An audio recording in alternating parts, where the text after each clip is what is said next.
Why are you green? How's it going, guys? Hello, I'm well. How are you? It's going Good. pretty good. Just fixing my headphones here. Alrighty. So I'm gonna get going because we, as always, have a lot to go through, and I would love for this to be the last. Pretty much sure that it's gonna be. Um, but okay, guys. So last bit of the test practice. Let me close my windows here.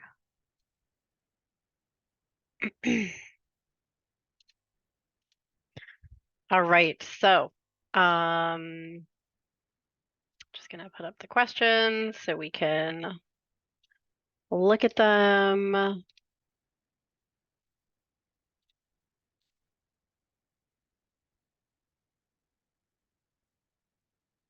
Okay, so if I remember correctly, we left off with this question. A hydrophobic lens surface attracts water, repels water, improves scratch resistance, or reduces glare. I mean, I feel like you guys know from AR coatings, phobic, if you go go back to your Latin roots too, but water is hydrophobic is, like having a phobia, like, pushing something away. So in this case, you could probably figure it out either way, but it is B, it repels water. So pretty straightforward on that. And for our next one, this is a good one to briefly go over. I don't think we've talked about this in quite a while. So this goes back to prism and how do you split prism? So the question is, how would one split 8 diopters base down of prism prescribed for the right eye? Okay, so when you are splitting prism, so this is something that opticians can do, but basically thought I could paste it, but apparently not. Basically, what you would do is you would split the prism in half. Okay, so that would become 4 and 4. You would keep the direction the same in the prescribed eye. Okay, so in this case, we see that it's the right eye. So we would keep it base down in the right eye. And then we would change the base direction in the other eye so that you have compounding prism. Okay, so in that case, it would be base up. So I'm just going to put one more little reminder of this in here. This is something that we talked a good bit about earlier on a number of months ago at this point, but let me put this image back up. But it's basically talking about prism and whether it cancels each other out or whether it compounds itself. Okay, so if you think about this briefly, you could imagine kind of the palm of your hand being the base of the prism. So if you have something that is, base in towards the nose, and then you have another thing that is base out on the other side. So again, thinking that the ends of my hand or the palm is the base, that's going to be moving the vision in the same direction. Okay. Same thing if you have two base up prisms, that's going to be moving the eyes in the same direction, or two base down prisms, that's going to be moving the eyes in the same direction. So those sorts of prisms don't mean anything because both eyes are going in the same direction, right? Compounding is going to be when it's moving the eyes or really moving the light, but moving the eyes kind of in our heads in different directions. Okay, so if you have two prisms that are base in, that's going to be directing the light, towards the base. If you have two prisms that are base out, obviously those are going to be going, in the opposite directions. And then again, base up and base down, those are going to be compounding. So basically what it's saying is when you split it, it still has to work. You don't want to cancel it out. So the base directions have to be different. In this case, it's base down. We're not going to suddenly do like base out or base in. It's going to be either base up or base down. Okay. So long story short, you split it, keep it the same in the right eye, and then you have to change the base direction to the opposite in the new eye. Okay. So in this case, we would have it would be 4 base down and 4 base up. Okie dokie. So honestly, most of the time you're gonna have prism split for you in an RX anyway. It's a little strange to see, like 6 diopters of prism in one eye and nothing in the other eye. Um, so it's kind of usually something that you would not be having to do, but good to know. Okay, plus power lenses. Do they have with motion?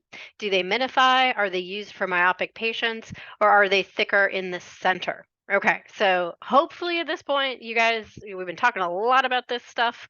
It is going to be that they are thicker in the center. Okay, it's a D. The only one that I would imagine might be like, oh, I don't know about this one. Um, is the with motion. We haven't talked a ton about that, so I'll just put something up about that. But we know that they are not for myopic patients. Myopic is minus. They don't minify. Minify is also minus, right? The with, and you know that they're thicker in the center, right? You know at this point the shape of a plus lens and the shape of a minus lens. But this is likely to be something that is on the test, whether they may ask about a minus lens or a plus lens, but they will very often ask about what the motion is when you're looking at a lens. So I wanted to just put this up. And if you wear glasses to the test, which I would recommend, know what your prescription is. Obviously, you know if you're plus or minus. And one way to do it is to just take off your glasses and look at a line and see, okay, is that line moving with my glasses or is it moving against my glasses? But basically, if you have a minus lens, that line is going to move with your glasses. If you have a plus line, it's going to move away from the direction that you're moving your glasses. Okay, so good, definitely those two things are something to memorize or to know how to kind of do the trick of, but you want to know that plus has against motion and minus has with motion. Okay, so anyway, long story short, answer is D. Okay. So we have 2 questions about slab off. We briefly talked about slab off. I think I had you watch a video about it, just so that you know what it is. I don't know if it's something that you would be asked, but it's good to know. Not really something that's done too commonly today. But basically, just a quick reminder, slab off basically corrects an imbalance between the eyes. And that's done in multifocals, right? And when I say multifocals, that would be like a flat top, like a bifocal. But basically, it's asking you, how is conventional slab off ground? So I don't know if you remember from when we went over, but the thing you want to remember is bum, which is basically base up most minus. Okay. So in that case, you just want to, like, you're thinking base up, and that's going to be a slab that's cut off base up in the most minus lens. So basically you can, if you go through these answers, you're going to arrive that it is A. That's the one that's going to make sense in this case. And again, just remembering the acronym BUM, that's going to make you really help you out with that. One other thing about that I wanted to go over is that slab off has a sneaky other name, and I wanted to just make sure that you guys are familiar with that. And that is bicentric grinding. So I did put this question next, but it says, when bicentric grinding is required, the usual correction during the fabrication process is achieved by grinding the prism in what direction? Okay, so you might have been like, if you looked at this ahead of time, you might have been like, wow, I have no idea what bicentric grinding is. But again, that just means slab off, right? More commonly known as slab off. But then again, you would just apply the same acronym, BUM, and it's going to be B because the base is up in the most minus direction, okay? And that's really the only prism that they are going to be grinding in the lens. So you can deduce that it's going to be up. Okay. Um, let's do our next one. So then we have a couple questions about lensometry. We did spend quite a bit of time on that, and I don't think that the test is going to go super in depth on that, but it will ask a little bit. So the lensometer reticle, and again, guys, we usually say lensometer, but a lot of people say lens meter, but same thing. The lensometer reticle is primarily used to measure. Okay, so this is basically asking you what is the reticle. They want you to know kind of the anatomy of a lensometer. Okay, and what I'm going to do here is I'm just going to put in a picture of a lensometer with the most important parts labeled for you. Because again, I think they're just going to kind of go into it a tiny bit here. You're not actually going to have to really know how to use it for this particular test, but this is just a little reminder of what the most important lensometer parts are. Okay, so we have the reticle here. That's going to, be something that you can turn and adjust. The gimbal is basically the lens holder, but you might hear the term gimbal. Axis wheel, that's going to be where you can move the different axis that the lens is oriented to. And then the power drum, that's obviously the biggest, most important part of the lensometer. That's where you're going to be able to figure out what remember in a lensometer, you're basically doing an optical cross. So you're going to find the two power measurements on that lens. And that's what's going to allow you to do that. So basically, what they're asking you for is they're asking you what is the reticle primarily used to measure. And I also just want to show you, because this will help you too, wanted to show you what it looks like when you look into the reticle. So let me just put a picture of that up as a quick reminder. But when you look in that reticle, this is what you're going to see, or some variation of this. Okay, so these, it's like a little target that you're gonna see when you look in the eyepiece.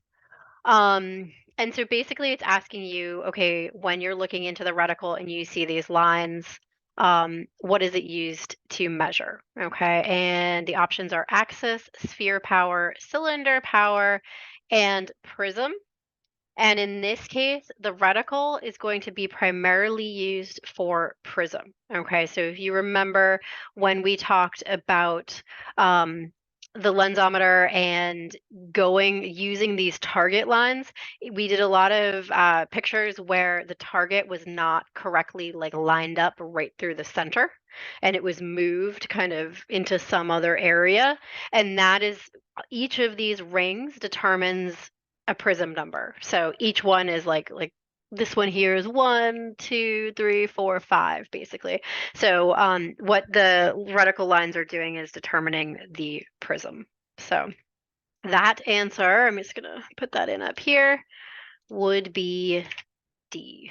Okay, and you could also kind of reason that out to some extent, by thinking about, okay, how do you determine sphere? How do you determine cyl? How do you determine axis in a lensometer? We're going to talk about that in the next question if you can't quite remember. So I think it'll make more sense in a sec. But the next question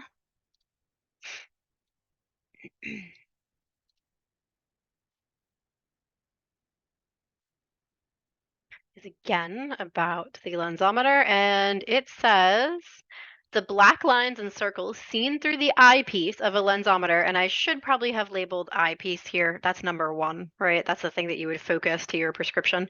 But the black lines and circles seen through the eyepiece of the lensometer are considered Myers lines, a target, a reticle, or sphere lines.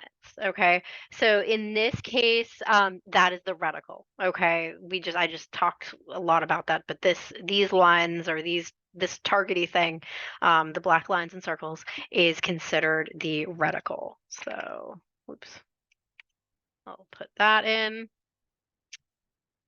All right. And let me tell you a little bit about the Myers, just as a quick reminder. And again, I would take a look at the just in studying, I wouldn't focus too much on the class we did about the lensometer, but it is helpful just to remember like kind of what the purpose of it is and looking at these Myers, basically just what we're doing with that. But just as a quick little refresher on that, remember that, superimposed on top of the reticle, right, or the reticle lines, you are going to see the Myers. And so these vertical and horizontal lines are the Myers. The easiest way to remember, which one is which is that the skinny lines are the sphere lines, and the fat lines are the sill. So, that'll help you just kind of remember which is which. This shows a lens that does not have astigmatism like a spherical lens. The lines are, nicely lining up. Broken lines imply that there is some level of astigmatism. And so you have to kind of turn the lens or in the axis wheel to get those into focus, right? And you'll have different powers on the power drum when you're doing that too. Okay, so just a quick reminder on that. I don't want to go too far into that, but you will probably get some questions about the parts of the lensometer and maybe the Myers or the reticle lines. Okay, other ones. This one, I don't know. I think it's a really good one to know. But I don't know if this is something that you would ever bump into, but let's talk about it anyway. When determining a bifocal ad or the bifocal ad, you must measure the difference between what and what, okay? So this is something that again relates to the lensometer. But basically, the thing to remember with the manual lensometer is that when you're measuring, and this is the only lens that it happens on, a bifocal, you have to flip that bifocal around backwards, right? So when you first put it into the lensometer, you're going to put the bottom of it like on that little table, like the bottom of the glasses are going to go on that table. And, the temples are going to go back, towards the back of the machine. And basically, what you would do is you would get a reading from the distance portion of the pair of glasses above the bifocal seg there, and then figure out, or write down what that is. And then you would flip the pair of bifocals around and then move the table up so that you're reading on the back of the lens. So now the temples are coming up towards the eyepiece of the machine, and you would read what that near power is on that bifocal seg from the back. And basically, you just mathematically figure out what the difference in power was, and that would tell you what the ad is. So that's just kind of a weird thing for bifocals only. You don't do that with progressives or anything, but it's I don't know, just a good thing to know. So anyway, what is the answer? That would be D. So the back vertex measurements of the distance and near. So wait, hold on. I don't think that's right actually. The front vertex distance and the back yeah, okay, I'm sorry. So it's A, it's not D. It's the front vertex distance and the back vertex near. Okay, so that's, you know, what we just kind of talked through. But the answer in this case would be A. All right. What else do we have here? Next one. So a little bit of spherical equivalent. If you are a technician, this is something that you're doing all the time, but super, super, super, super important to know. I think that everyone should learn this early on in their optical careers. But what is the spherical equivalent? Okay, so just a quick reminder with spherical equivalent. Definitely a number of questions will be about this on the test. This is so helpful to know about when you're looking at like RX checks or prescription changes, contacts. Super, super informative to know about. So anyway, spherical equivalent. The goal is that you are in most cases taking away the cell power and accounting for it in the sphere power. Okay, so rather than a lens that has two power points on it, you're just going to be making that lens into one single, you know, one single surface, one single thickness, one single power all the way around. So how do you do that? You take half of the cell power and add it to the sphere power. Okay. So in this case, half of the cell power here, that's going to be 1 diopter. We keep the sign. We combine a -1 with a +4, and we're going to get C a +3. So very straightforward there. Again, you want to be super, super comfortable with doing that. All right, moving along.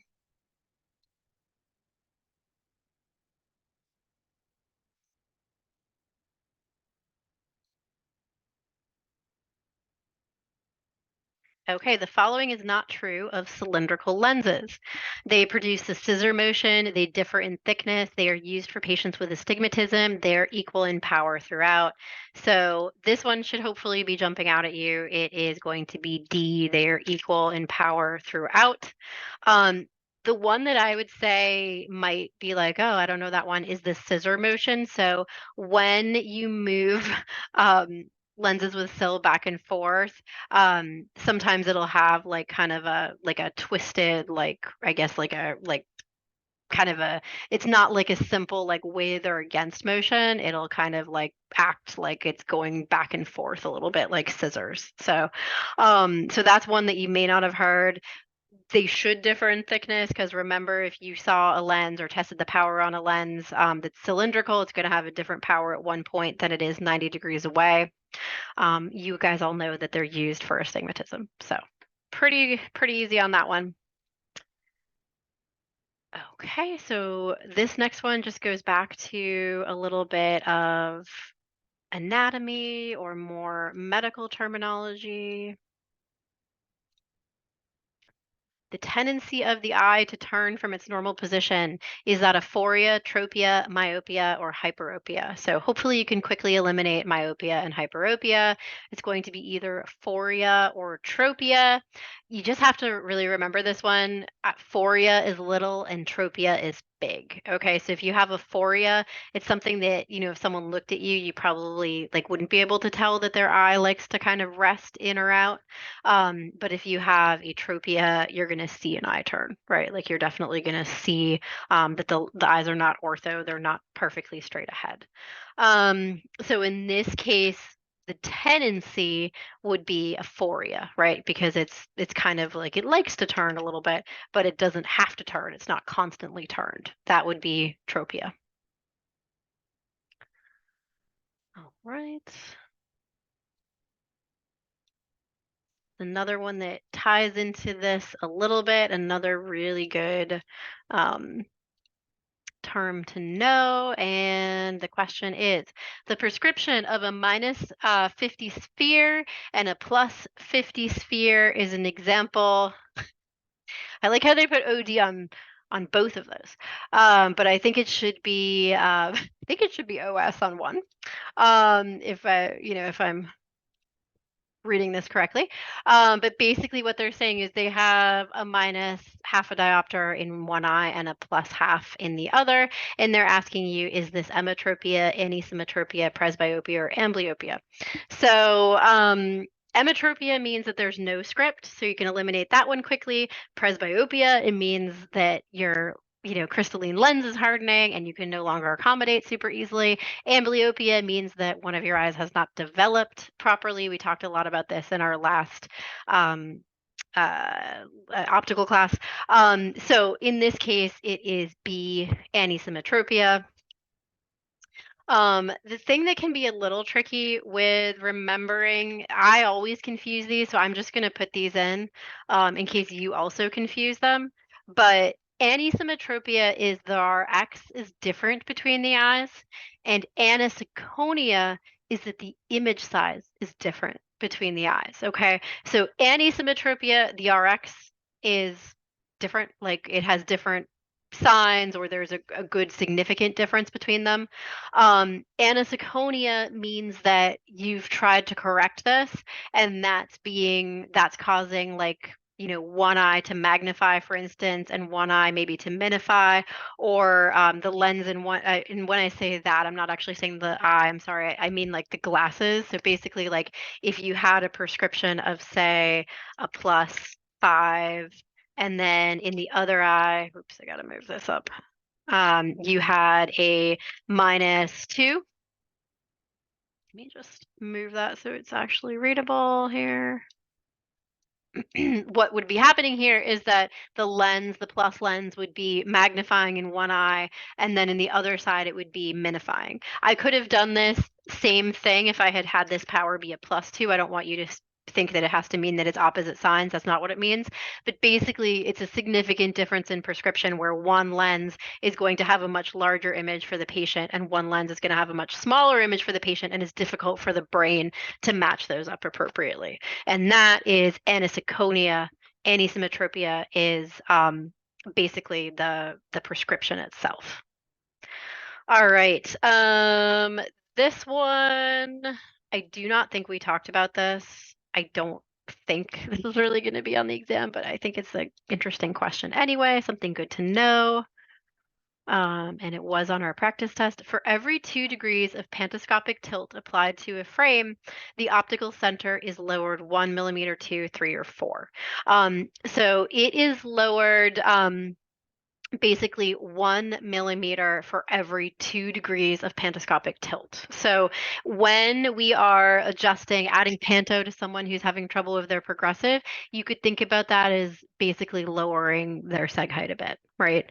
We're just bringing that down a little bit. There's a couple other things that are happening, but that's one of the things that's happening. So you could imagine that if you have a frame with a lot of panto, that's going to be a much lower optical center than if you have a frame with less. So it is A in this case, it is 1 millimeter for every 2 degrees. You could think 1, 2. Going on to the next one. This one, I think I've said this a few times, but this one was definitely on the test when I took it, and I don't think I got this right. I don't think I knew what it was. But photochromic lenses contain blank, which reacts to ultraviolet light. So this one is silver halide crystals, and I really think this is just one you have to memorize. But common one. All right, so the next question goes into adjustments. I again would recommend wearing a pair of glasses if you go and take the exam because you can kind of play this out with your own glasses. But basically, the question is if the left temple is angled downward, it will lower the left side of the frame, increase the retroscopic tilt, raise the right side of the frame, or raise the left side of the frame. Okay, so in these cases, I kind of like to draw these out, or again, I would just use my glasses. But let's imagine that if we have just really quickly a pair of glasses, and then we have the temples. What they're saying is, and I'm imagining that I'm kind of like, I'm kind of looking at the pair of glasses in front of me. Like I'm kind of imagining that they're flipped and I'm seeing them like this. Um, so basically, in this case, what are we saying? The left temple is angled downward. So in this case, the left temple is going to be kind of going like this. And we'll imagine, I don't know, maybe I won't even draw the right one in just so we don't confuse things. But if you imagine that happening, that's going to make this temple, this left temple, go up, right? And in turn, that's going to make this side, the right side, go down.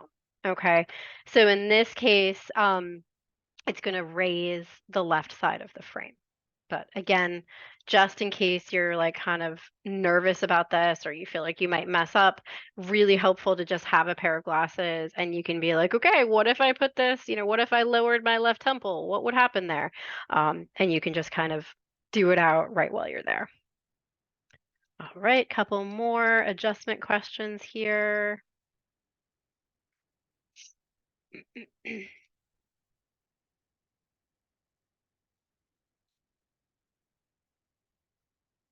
Okay.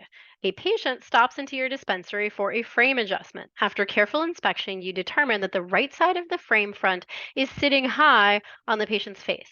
To make the necessary correcting adjustment, what should you do? Okay, so again, you could just quickly draw this out. So in this case, we have a person, this is going to be her right side. I'm like looking at this person and then I'm going to try to draw the left side so that it's down.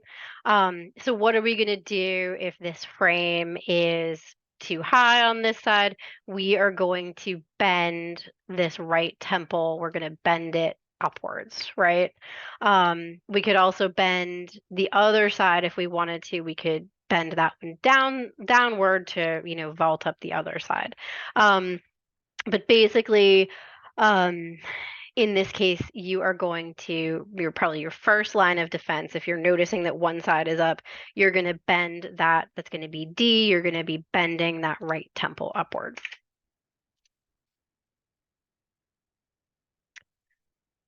Okay. For the next one, another adjustment one.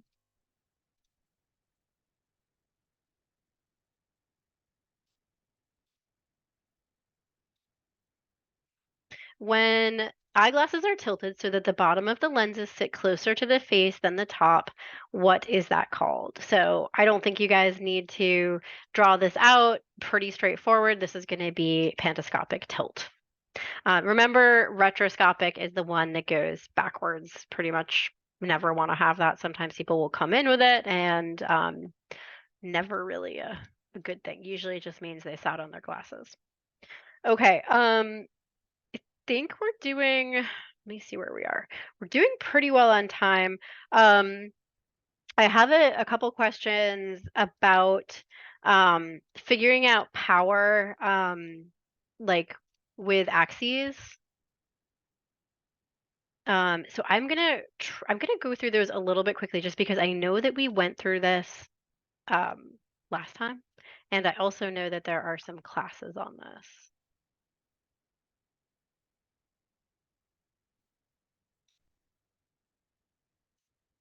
Okay, so basically it's asking us to use this script for all of them. So the first thing that you're going to notice is that it is in plus sil. So that, that will definitely happen on the test. So I would just, kind of be comfortable, with that transposition. Okay.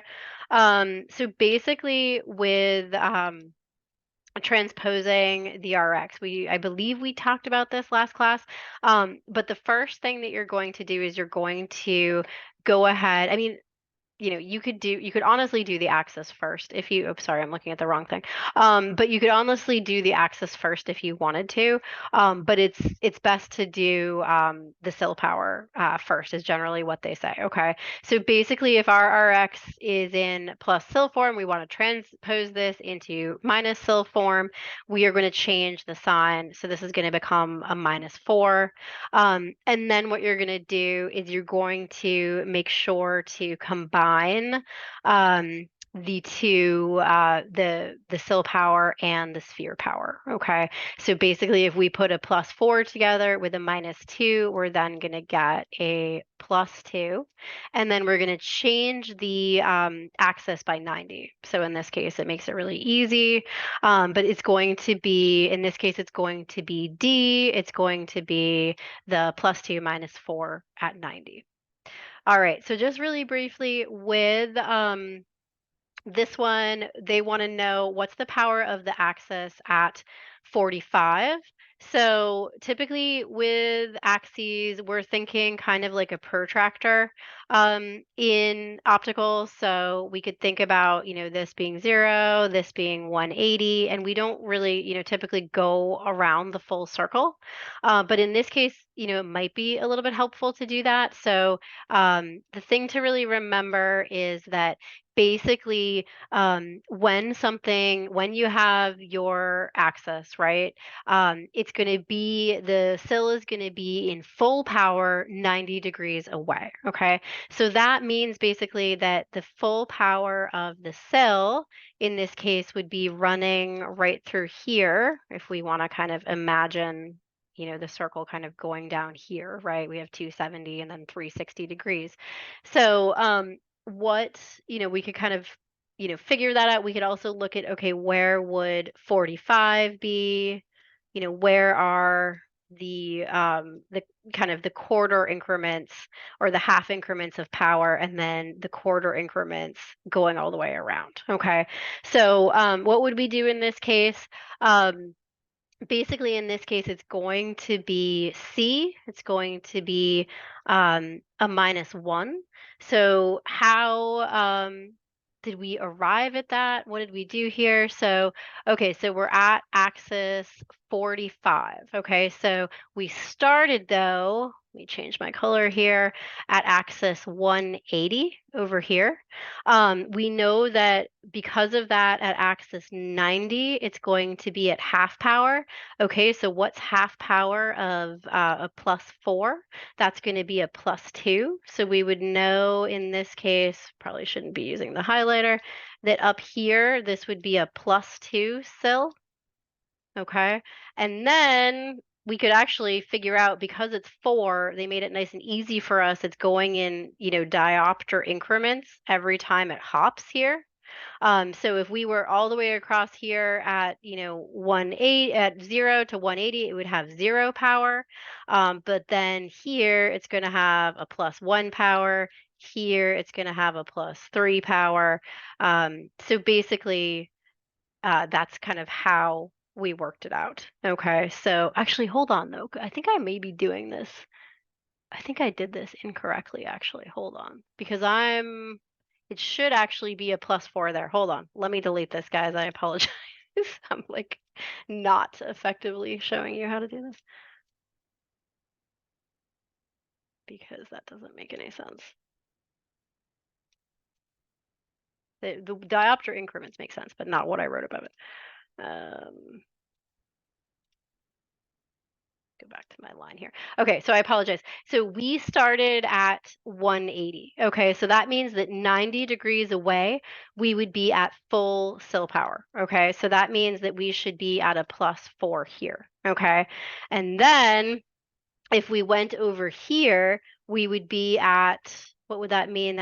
This would be 45 degrees away back over here. We'd be back at a 0.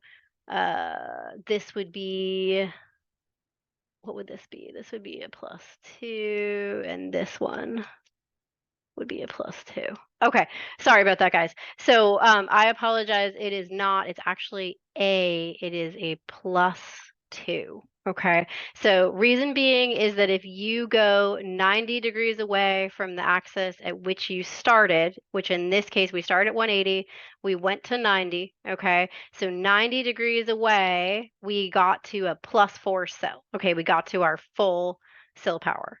Now, if we do half of that 90, we know that we're at half power.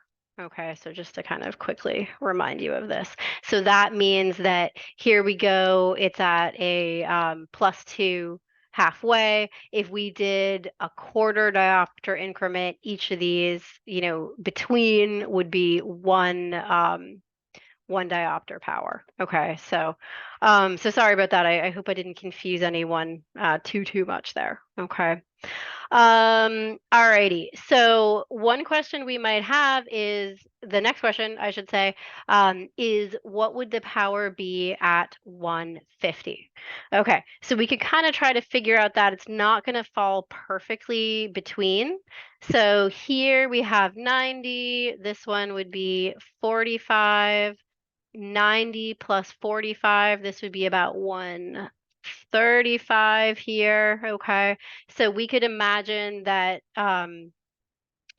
one somewhere between the 180 and the 135, it's, going to be fairly close to 150, but not perfectly in the center. So maybe like 150 is kind of like down here or something. That's going to be close enough to the +2 power. Okay. So again, this one is going to be the same. It is the +2 in this case. Okay. I find obviously, drawing this out is super helpful to just be able to kind of see where things are falling. But this is about where the 150 would be. You don't have to be, obviously, the answers aren't as precise as, going underneath a diopter increment. So that's going to be there. And then what else do we have? Spherical equivalent. Okay, so we did that real quick. What would that be? So we have, in this case, we're going to take half the sill power and combine it with the sphere power. So half the sill power in this case is a +2. You're going to combine that with a -2, and you're actually going to get Plano. All right, so in this case, that is the answer B, Plano. I thought this was kind of a cool thing because it shows you like how not specific spherical equivalent can be. Because in this case, it's like, okay, yeah, you could say the person has no script or is Plano, but they would be seeing pretty poorly with that much sill that's uncorrected, right? So, sometimes spherical equivalent, when it's at lower sill powers can make a lot of sense. And oftentimes we'll do that with context. When it's under a diopter, we'll just put it all into sphere. But in the case of something like this, where they have like a total of 4 sill diopters, like that's going to be messy, messy vision, in that RX. All right. Here is another one. Now, this one again, I want to go through just really briefly because there's a lot of information already on this. So this one goes into for the prescription +50 -50 at 40, what type of astigmatism is represented? The easiest, in my opinion, way to do this is just to put this into an optical cross. So basically what we would do is put the +50 here. We know that the difference between the RXs in this case is a -50. So that's going to mean that down here is, sorry about that, 0 is Plano. Okay. So with these, the thing to remember, I'm going to just copy what I have here.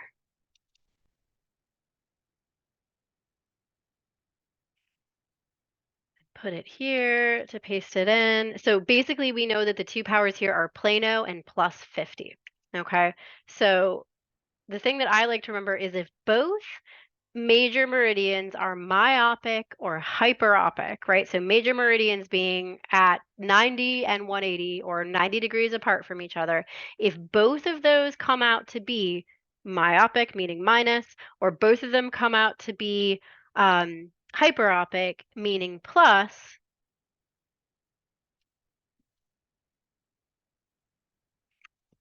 then it goes accordingly in compound myopic or hyperopic astigmatism.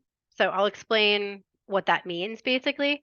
But if you had two plus powers here, you would have compound hyperopic astigmatism. If you had 2 minus powers here, you'd have compound myopic. The compound just means both powers are in the same minus or plus zone. Um, if you basically had no difference in power, it would be simple, right?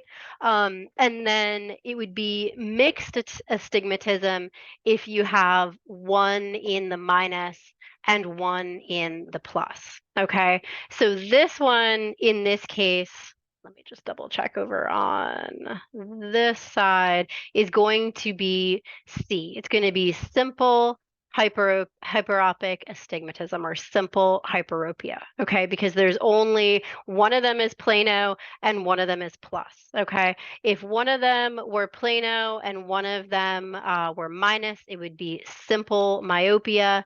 If one of them, in this case, is what we have, is plano and one of them is plus, it's going to be simple hyperopia, okay? And that's really confusing because you might look at this at first glance and say, oh, here's a plus power, here's a minus power. I'm going to think that that's mixed astigmatism. But in fact, when you put this onto the optical cross, you find, okay, one of these powers is plano, one of them is plus. Okay, so that's why you have to do them out. Again, if they both come out to be minus powers, then it is compound myopic. If they both come out to be plus powers on the optical cross, it's compound hyperopic. If one area is plano and then one is plus, it's going to be simple hyperopic. If one is plano and one is minus, it's going to be simple myopic. Okay, so definitely, I think this is the easiest way to explain it. It's going to be, in this case, C. I'll also just type that in. Oops. Okay.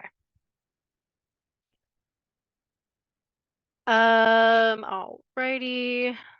Another one, again, just a little bit more optical cross stuff real quick.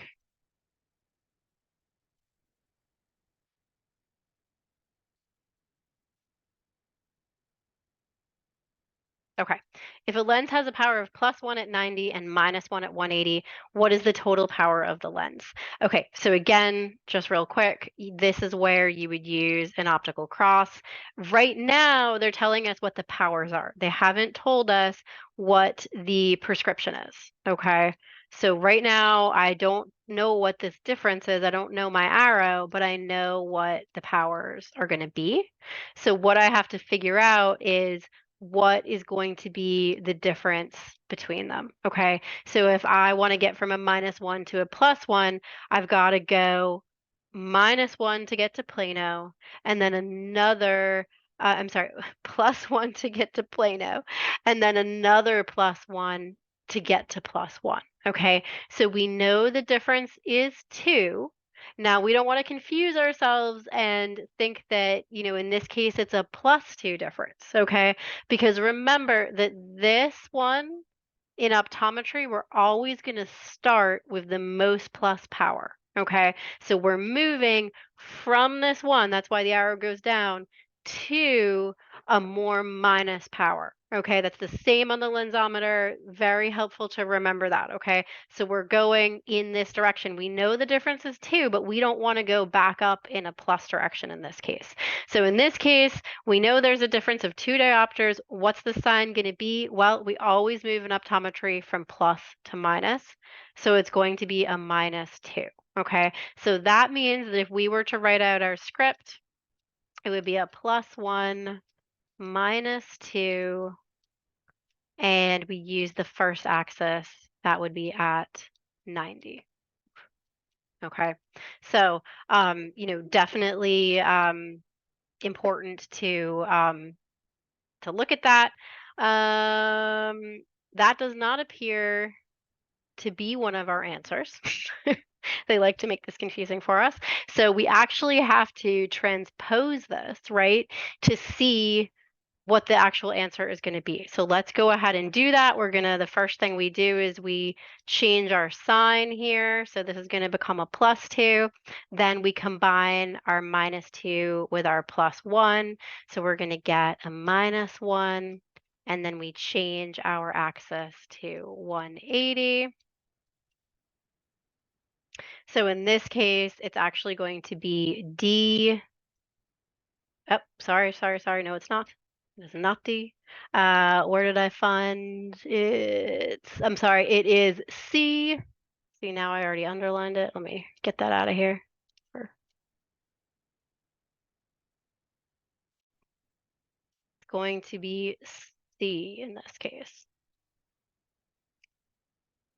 Okay, so that's something that could very, very well happen on the exam where they are like, okay, it's going to be like a two-step thing, right? That the answer that you're looking for is not there, and you have to think to yourself, oops, okay, what's gonna what's happening here? How do I get it to fit one of the answers? Okay. Next one. So again, back to just fitting glasses.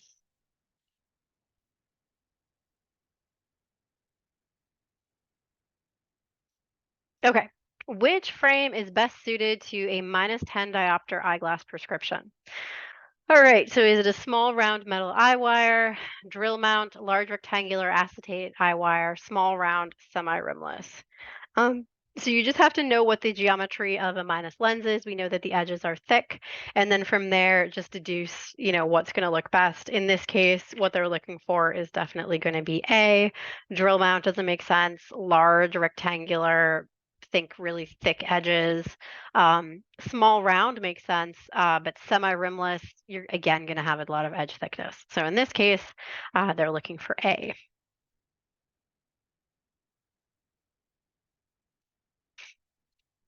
All right, the next one talks about frame materials. Of the following frame materials, which one exhibits the best shape memory when heated?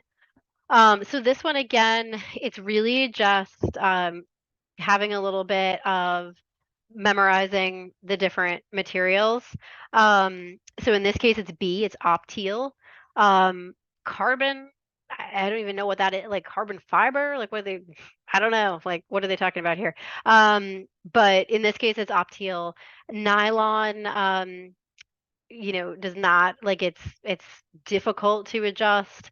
Aluminum, that wouldn't have any memory. So in this case, opteal, if you're wondering about like weird acetates, opteal is typically the one. That's the one that it's very easy to break. Gucci's are often made of opteal. I don't think we have any other frames that have opteal, but it's very easy to break if you don't heat it. But if you heat it, it does have a memory. It'll go back to how it was initially formed, and it's quite adjustable when heated, but you have to get it pretty hot. Okay, but it'll say opteal usually on the temple of a frame. So if you're ever like, oh man, like, I'm adjusting a Gucci, is it one that I could potentially break if I don't heat it? Just take a look at that pair of glasses. But that is a unique material for sure. All right.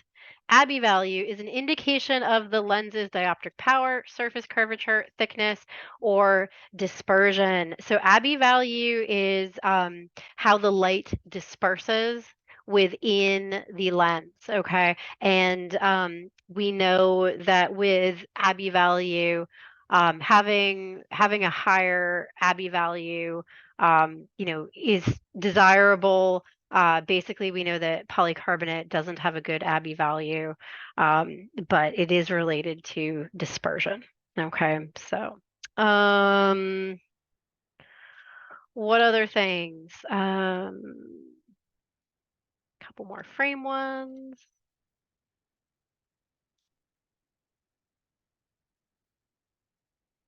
Which of the following cannot be found with the boxing system? I do have a little quick reminder of the boxing system. I think you guys probably are pretty good on that, but just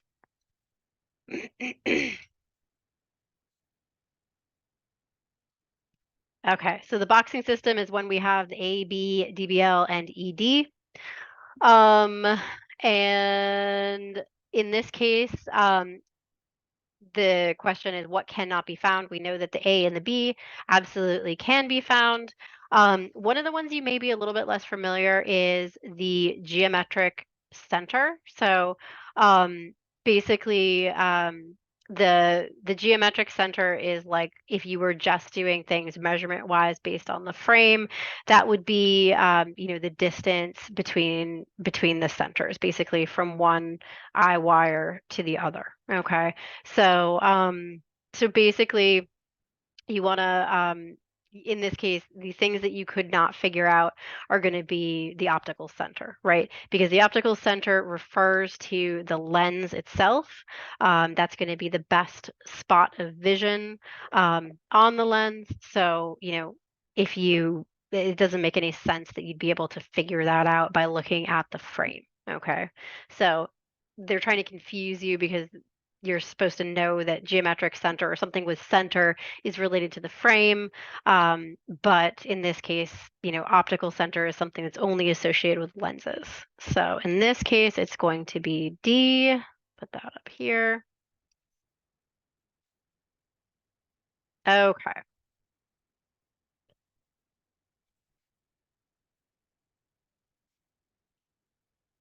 This one's another one about, well, not another one, but one about frame anatomy. Plastic nose guards may be directly attached to the frame front by guard arms, eye wire, side saddles, or end pieces. So they're basically asking what attaches nose pads, and those are guard arms. Okay. The eye wire is the piece, of metal generally that goes around the lens. Semi-saddle, I don't know what a semi-saddle is. Maybe something referring to, they do talk about saddle bridges, but I'm not sure what a semi-saddle is. And then the end pieces are going to be, related like on the temples, basically. So, none of those other ones really make any sense, and it is guard arms.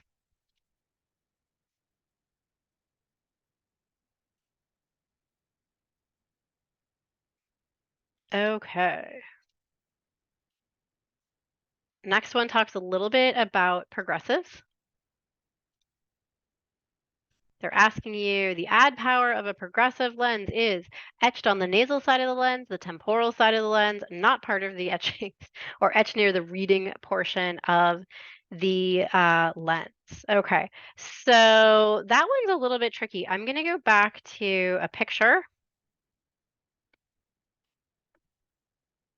because I have trouble remembering this. Like you look at a progressive and you're like, oh, there it is. But I don't typically think, oh, it's on the temporal side. If you have a progressive and you bring it with you to your test, that would be a nice way to figure this out.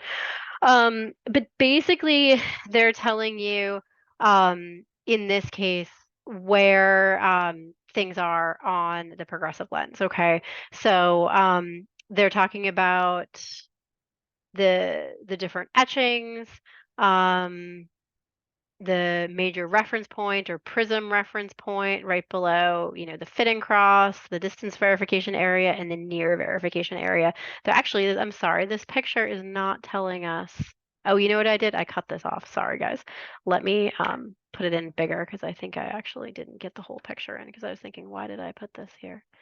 But the information is at the bottom. So this is critical. This will help you out with studying this next image.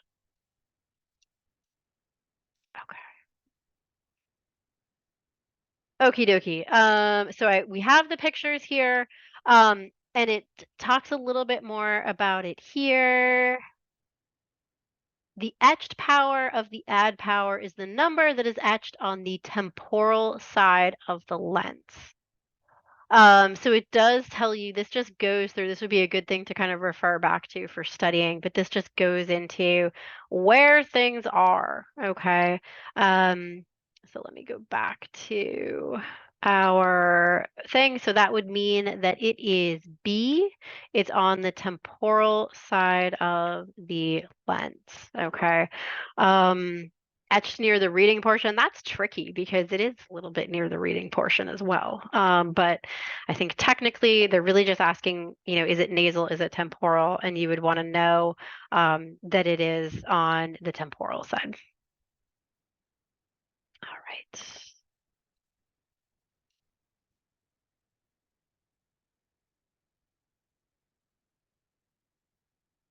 This one is again a memorization question, but very likely to be on the test. Also would be like an NCLE question for the contact test. What is the approximate dioptric power of the eye's refractive system? Again, just memorizing it. It is A. which is 59. Okay, so that is, all of the anatomy together is going to be about 59 diopters of power. Okay.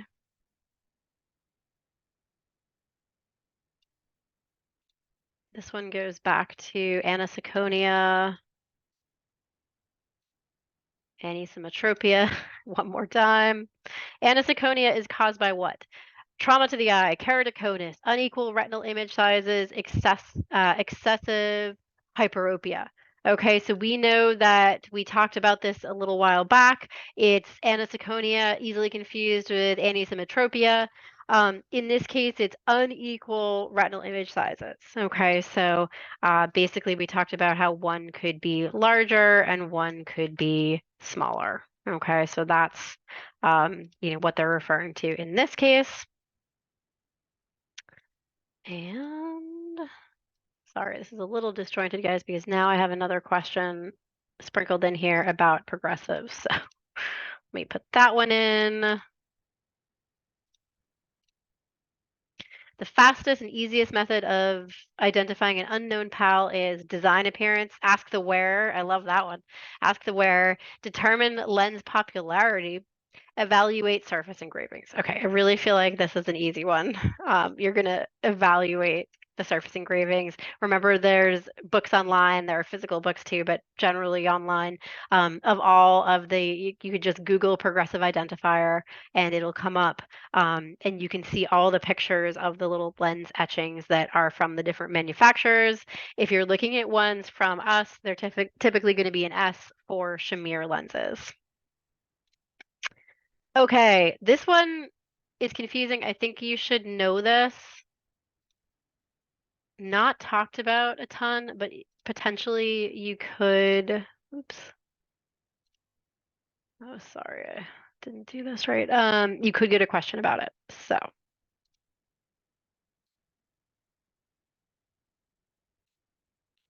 okay. The MRP is located at the lens optical center at all times when base out prism is prescribed, when single vision lenses are prescribed, or when no prism is prescribed. So this is the major reference point, which actually is shown here. And again, it's right under like the fitting cross, okay, in a progressive. And it's really kind of just a thing. It's the point on the lens where that meets the desired distance prescription like requirements. Okay. So basically like it's the point where like if you were like a -1, -2, like in, -2 still at 90, you would look at that major reference point and that's what the script would be. But really what it's used for is prism. So say you were like a -1, -2 at 90 with 2 diopters of base up prism, you would see that script at the major reference point. Okay, so it's basically just talking about like, it's more about talking about edging, and it's kind of like, in the past, people would move the optical center of the lens to induce prism in a lens. Now prism is generally ground into a lens, like at the lab. But that's what the major reference point is. It's basically where the desired prescription is. So the major reference point is located at the optical center. This would be when no prism is prescribed. Okay, so that's a tricky question because what they're saying is that you would move that major reference point to induce prism when prism is prescribed. But when it's not, it's going to read with no prism. Okay, and that would be at the optical center. So, little confusing there and also a little antiquated. So we don't really do it that way anymore. This is another confusing one, but I thought it was a good one to just discuss. And again, guys, I have to say that a lot of these that I'm putting in are trickier. Okay, so if you're kind of going through this being like, oh my gosh, this is going to be really hard, I'm also trying to go through ones that are like especially confusing just so that I can give you like a little heads up. So don't anticipate that the mixture of questions is going to be, quite as crazy as this. It's going to be much more repetitive. Like there's going to be a bunch of questions about the same stuff, typically like doing Prentice's rule, finding prism, spherical equivalent, transposition. There'll be like a bunch of questions about those. So this is just a selection so that we can talk about as much as we possibly can. Okay, the principal axis of a +3 spherical lens will always pass through what?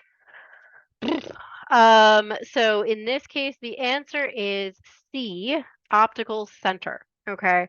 Um, again, I looked up mechanical center. Um, that's not, typically something that we're really looking at a ton, but it refers more, again, it's kind of similar to the major reference point, like the MRP would be close to or the same as the mechanical center. Optical center, we know that that's, the best part of the prescription, the most clear, the most perfect. So that's going to kind of give us a clue that, the principal axis of a spherical lens is going to run through that. Principal axis, I don't I don't know that that's really a term that typically is used very much. That's not one that we like really talk about as one being the principal axis.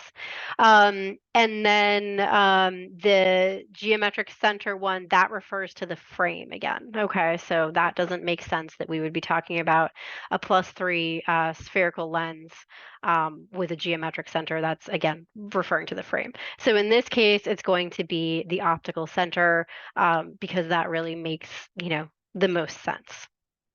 Okay. The other reason for principal axis is like if it's a spherical lens, like there's not going to be like a principal axis too, right? It's just going to be there's no axis because there's no cell. All right. We have a question about bifocals. This is definitely something that you will get.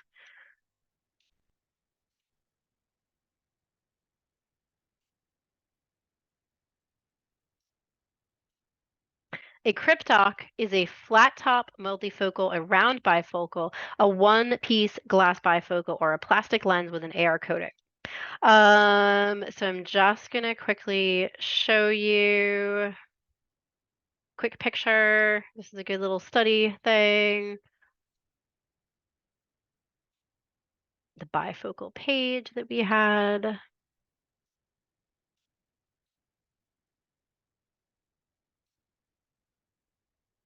Okay. Alrighty, so just referring back to this, for knowing your bifocals, right? This is saying this is typically what we use. Like we usually do a straight top 28, but that's what this would be. Executive or Franklin bifocal, cryptoc. Cryptocs are rounded. Okay, so this is what a cryptoc would look like. If we go down here, this is an Ultex. I think these are still made today, not common. Blended bifocal, curved top 28. This one's pretty crazy. A ribbon bifocal. That's pretty cool. Never seen one. And I just covered my question. Okay, so the question is, here we are of the cryptoc. A cryptoc is a flat top, no. A round, could be. A one-piece glass bifocal, a plastic lens with AR coating, no. So basically we're looking for B in this case, right?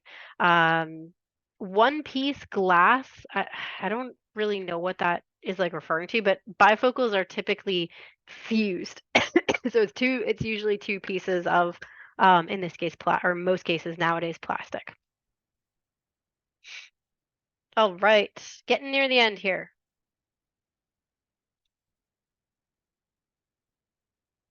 So the next question is about a distometer. There are typically a good number of like instrumentation questions, so it's good to just be familiar with that. A distometer is used to measure monocular PD, lens thickness, vertex distance, or base curve. So I'm just gonna put a little picture of a distometer. I don't remember if we used this picture, but probably. Distometer looks like this. So you put it on the person's eyelid and then you measure to the back of the lens. So that's going to be C vertex distance. Whoops. Type that in. All right. So we have a question about minimum blank size. I know that we have gone over this a few times as well. But the question is this. What is the smallest lens blank size possible for a 53 millimeter round eye size frame if the lens optical center must be decentered 4 millimeters in? Okay, so for minimum blank size, that's a formula that you are going to want to memorize. And again, I recommend bringing like a little piece of paper and just like writing out your formulas as soon as you sit down so you can kind of clear your mind. But minimum blank size equals 2 decentration plus the ED of the frame plus 2. Okay, so in this case, the ED, they didn't really tell us what that was, but because it's round, we're going to assume that that is a 53. Okay. Um, so what would we do? Okay, so we have 2, and then we want to multiply it by decentration. Okay, so let me go back here.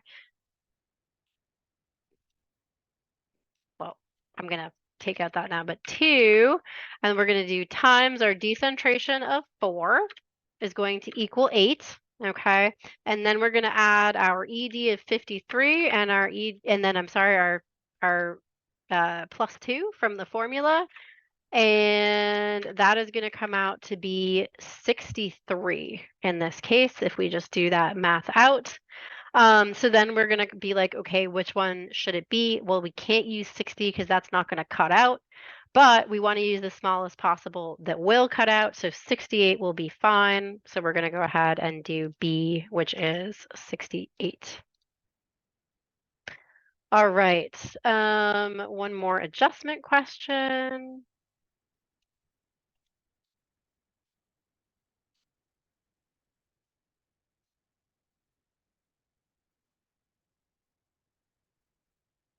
Okay, what adjustment can you make if your patient complains about the bifocal line being in their way when they are driving?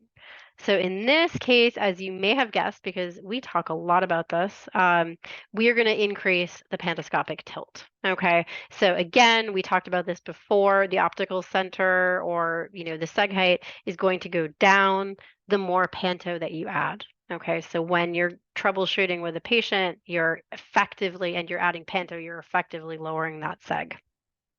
But simple answer there. All right, so we have a focal length question.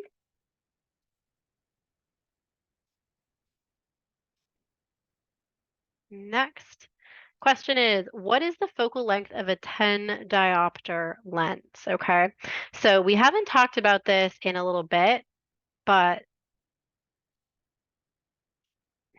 determining focal length is quite simple. Again, it's a formula that you're going to want to know. So focal length and dioptric power, basically focal length is 1 over the diopters, okay? And then the other way to do it, the reverse of it, is if you know what the power of the lens is, I'm sorry, or you know what the focal length of the lens is, you could do 1 over focal length and you could get the dioptric power of the lens, okay? So the thing that's important about this is that the answer is going to be in meters, okay? So typically these are originally done in meters. So that's one of the reasons that you need to know, okay, how many centimeters are in a meter, how many millimeters are in a meter, right? Because you want to be able to convert this easily. So in this case, because we're trying to figure out the focal length, we're just going to do 1 over 10. And that's going to come out to be 0.1 meter. Okay. So if we're going to look here and we're going to be like, okay, is 0.1 meter here? No, it's not. So then what that's telling us is we need to convert it into some other type of measurement. So if we're like, okay, cool, let's figure out what that is in centimeters, we would do times 100 because there are, times 100 because there are 100 centimeters in a meter. So then what we would do is that would come out to be 10 centimeters. And then we'd say, okay, cool. Well, 0.1 meters isn't there, is 10 centimeters there? Yes, it is. That's going to be C. So it's really, again, this is one of those 2-part questions where they're asking you to do a couple different steps in the same thing. All right, so we're at our very few last questions. These go over ANSI. And again, sadly, these are ones that you just have to memorize because I don't know. I don't know what else to tell you on that, sadly. But what is the federal agency that protects consumer interests? So tricky, right? You would be like, well, I would be thinking, OSHA, like FTC, Federal Trade Commission, ANSI, like I don't know. Those are a little tricky for me. Maybe if you know governmental agencies well, it's not, but it's definitely on the harder side. So, quick little study material that I'll put in here that goes over those regulatory agencies. We have ANSI, talks about what that is. That's an organization that develops the standards. Okay. So they're not really like protecting consumer interests, like they kind of are, but they're like more about creating the rules. FDA regulates the implementation and quality systems of medical device manufacturers and ophthalmic drops and solutions. This is done to ensure the accuracy and purity of medicinal products and devices. Um, so, in I'm sorry if I said FTC there. I meant to say FDA. Sorry about that. And then OSHA protects the worker within the workplace. So that would be more like, I don't know, like weird standards that are going on, like strange conditions in like a workplace.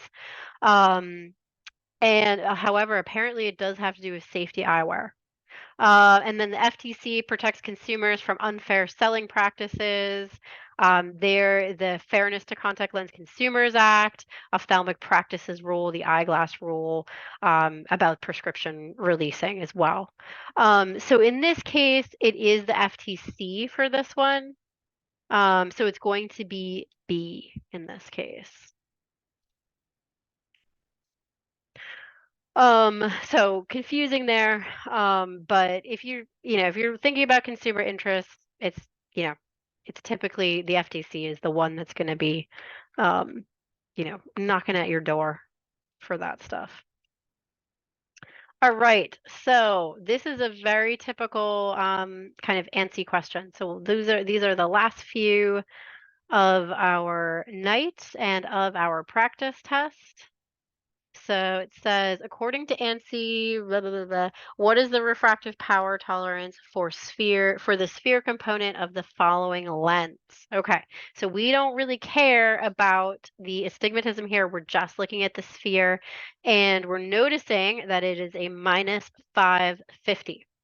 So again, I'm going to put up the ANSI guidelines, but it is something that you're going to want to memorize. I don't think a ton of the test is ANSI. I think it's about 7%, but still, if you get that 7%, that's good. So it is definitely worth memorizing.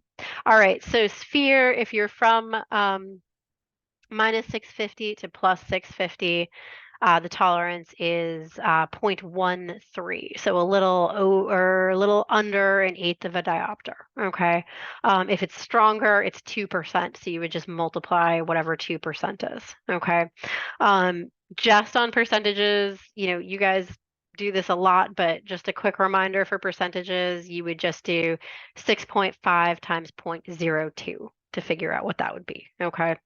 All right. So is it 2%? No, because it's under the minus 650. So it's going to be plus or minus the 0.13. So that's going to be B in this case. All right. We have, I think, 3 more ANSI questions here. So remember, the things that you would have to consider are the sphere regulations, the SIL regulations, the PRISM regulations, and then there are some add power ones too. Although I don't know that you would be asked that, maybe. Probably not though. Glasses are made with the following prescription. What is the tolerance for the cylinder axis of the right lens? Okay, so we know the right lens, it's a minus 150, fairly high SIL.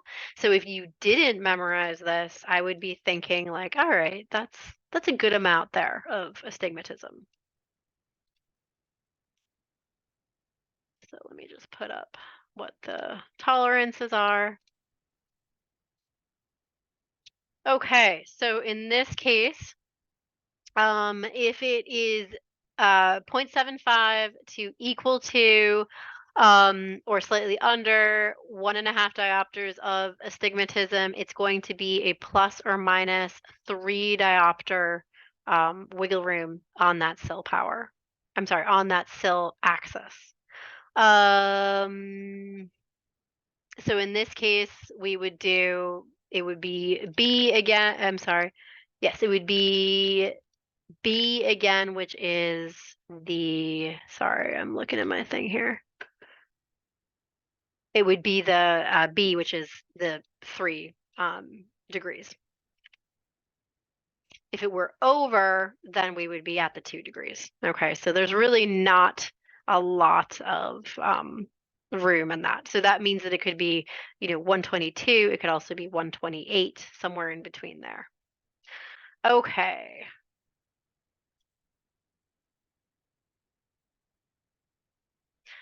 One question about safety glasses.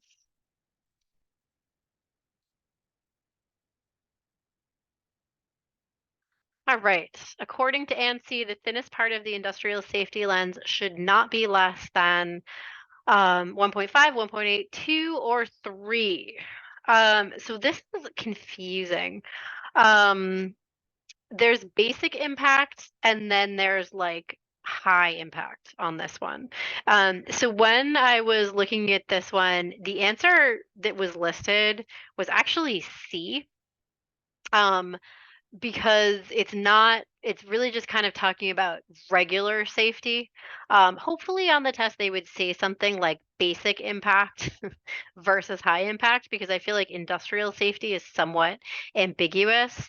So you want to just, you want to be cognizant of that.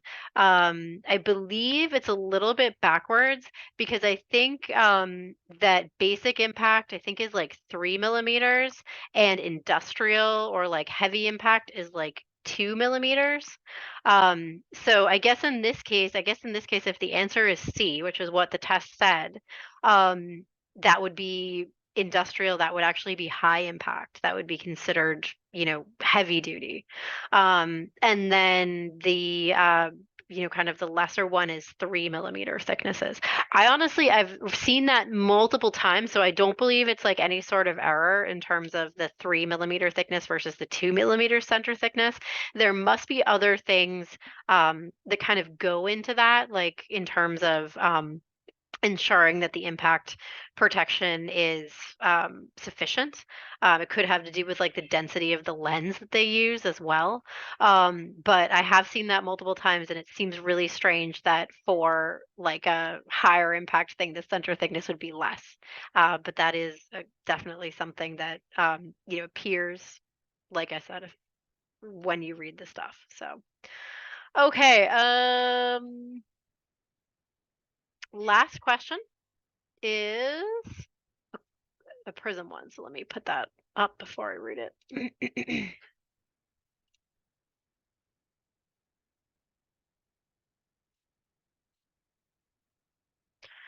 Okay, according to ANSI, the prism power tolerance for a complete pair of glasses in the horizontal meridian is what?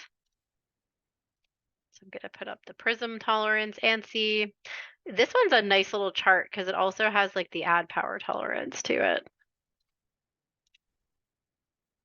What's a little weird about memorizing this is like when you're in a lab, like you would, oops, sorry, this is the same thing. You would just have these charts up. Like people aren't really memorizing this as far as I know. Maybe they are. Maybe if they're verifying glasses all day, they are. Okay, so here we are. So we have prism power tolerance in the horizontal meridian. And it's going to tell us that here, it's going to tell us that if it's under plus 2.75 diopters of prism, that the tolerance is less than or equal to basically 2/3 of a diopter or 0.67. Um, if it's greater, okay, if it's greater for Prism, then they're telling you how far off measurement wise that or that Prism reference point could be. So basically in this case, what they're saying is it's going to be B. Um, what's a little weird about this one is we don't actually know what the Prism power is in this question. So they really should have the answer on this test was saying that it was B, but it's a little weird because we're like not sure if that prism question is actually referring to something that is under the 2.75 diopters of prism or over the 2.75 diopters of prism. I will tell you about the prism tolerance stuff. I wouldn't anticipate a lot of questions about the tolerance of prism. I would anticipate questions about axis and sphere. So I would put my efforts into studying these charts much more on the axis and the sphere tolerance ones. Basically, what they're saying, just to kind of quickly review this, is they're saying that if it gets to be over or about a 3 diopters of prism, um, you have to really look at how much that measurement is off rather than, having like a specific tolerance measurement. Because remember that with Prentice's rule, the more prism or the higher the power, the more you move those lenses, the more prism is induced. So, that's kind of what it's referring to there. But anyway, the answer for the last one would be B in that case. So. All right, guys. So we're gonna wrap up. That was all of our practice tests. I know this is fairly dry. Hopefully, would be pretty helpful for studying for the test. What I was gonna just as the last part of this say is that we'll talk a little bit. I'm going to talk to you guys, reach out to you about, specifically depending where you are in your journey about actually getting the test scheduled and that sort of thing. So I'll kind of do that on an individual level. But I would say that if you are going through some practice tests, and I do have a couple more practice tests to give you that I will send you. But if you're going through them and you're getting ready to take the test, send me a question. Feel free to kind of reach out about specific questions. If we have a number of people or a few people kind of taking the test at a similar time, we could always kind of do, a quick little Zoom session to go over a couple questions to kind of work through a couple things. If people are, kind of studying and getting stumped on stuff and want like, some more advice on it. So that would be kind of the next step. But otherwise, we're done with the material. We've gone and reviewed everything. It is all up on YouTube in a channel in a playlist. So all of the classes that we've done are easily accessible up there. And should be something that you can find and search. Well, not search. You'd have to have the link, but that you can see on YouTube. So, all right, guys. Well, thank you, and I will see you guys all soon. Have a good night. Thank you. Have a good Thank night. you.